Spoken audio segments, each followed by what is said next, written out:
There's good parents, there's bad parents, so therefore there's good dads and bad dads. Today I want to talk about 5 signs that you have been raised or are being raised by a toxic father. Hang on.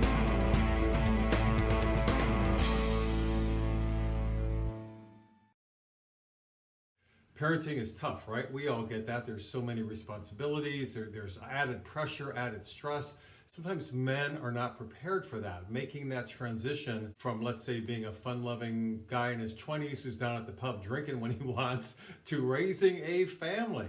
That's a huge transition, and sometimes guys just don't make that adjustment very well. Added to this are mothers who try to cover for or in some way deflect the dad's bad behavior. You know, they want to make excuses for him, and so they're covering it up in their own way, and that's very confusing to a child. And then the child doesn't trust their own feelings because their own mother is telling them that their dad's abusive behavior, their dad's heavy drinking, their dad's absence or lack of support is somehow okay. Well, it's not, and then the mother's covering for that kind of makes things worse.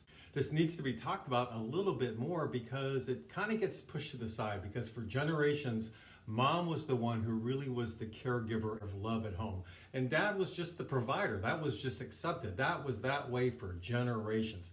Dad was the provider and mom was at home. Well, over time, all that has been flipped around and switched around. And so now things are very different.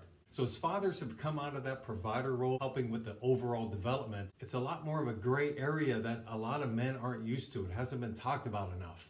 They don't know what their role is oftentimes. So toxic sign number 1 is that somehow it's okay for a father to be unloving and uncaring, and they just defer that to the mother, the wife, to be caring and loving.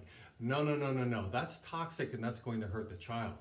It's not okay for you dads out there who may be watching this to just abandon the role of providing love and support and helping with the development of your child.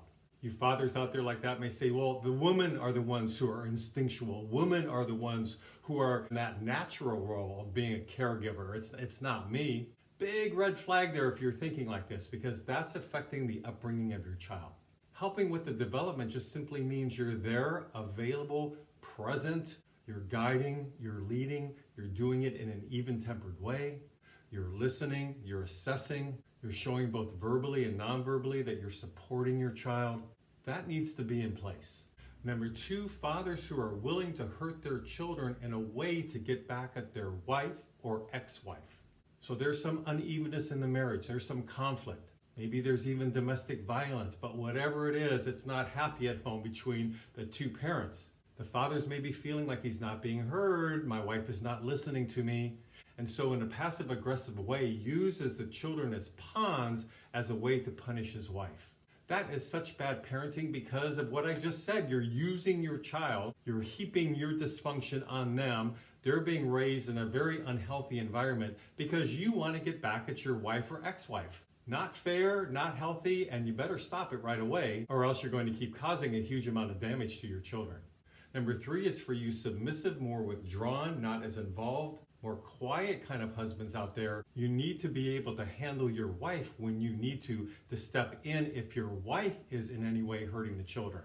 So a lot of this ties into emotional incest, which is a topic I talk a lot about on my YouTube channel. And that's where one parent is in some level taking advantage of the child. In this case, we'll say it's the mother, and you as the father, because you're just laid back Joe, or you're just kind of withdrawn, you tend to be a more submissive guy anyhow. You're just letting her get away with that. No, you need to step in and confront her and level out the playing field here a little bit. You need to pull her back from hurting the children in any way, and also find your voice. If you're withdrawn and passive, that's there for a reason, and that's there out of fear. That's a way to protect you from having to be vulnerable and really be invested in something that you really care about, but you don't want to show that or let that be seen, because that would mean you would have to deal with whatever the real issues or problems are.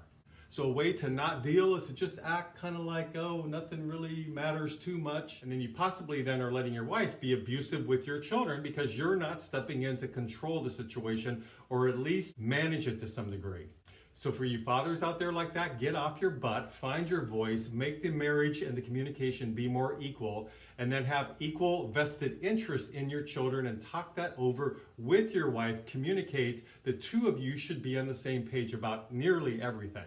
Next sign is fathers who are over the top in terms of being aggressive or critical or showing that they're the he-man or way overpowering the equality in the marriage with their wife, where it's definitely not an even playing field in that way. And they want to be the ones in control and charge, and they're very controlling them because of that, and also very critical. This kind of father is not able to see the valid achievements of their children, the wonderful things that they are in fact doing. In general, they're sort of always putting down people around them, but of course not themselves. They're kind of pumping themselves up like they're okay, but being negative about everybody else around them in general. They call the wife the little woman, and she's just there to serve him. They put blame on the rest of the family for everything and take very little responsibility for any of their contribution to anything, when in reality their contribution can be very toxic and negative. They're very good at over-parenting and making unreasonable demands on their children. And the last point I mentioned is fathers who are envious of their child on some level. Because they're not in touch with their feelings, they're kind of living vicariously through them and judging them every step of the way. And in reality, this is about their wanting the child to do what they were never able to do themselves when they were younger. So maybe the daughter is playing soccer, or the son is getting ready to apply to graduate school. Well, on some level, they're envious that this child is able to have this life that they have not been able to create on their own. And so this unexplored envy sort of permeates the relationship, and this can be some sort of sabotage, either in an overt way or covert way. And what's really sad, again, is that they may not even know that they're doing it. That's because they don't know their own feelings. But in reality, let's say it's the son, for example, they don't want their son to do better than them. Oh, Lord, no. How dare he show me up?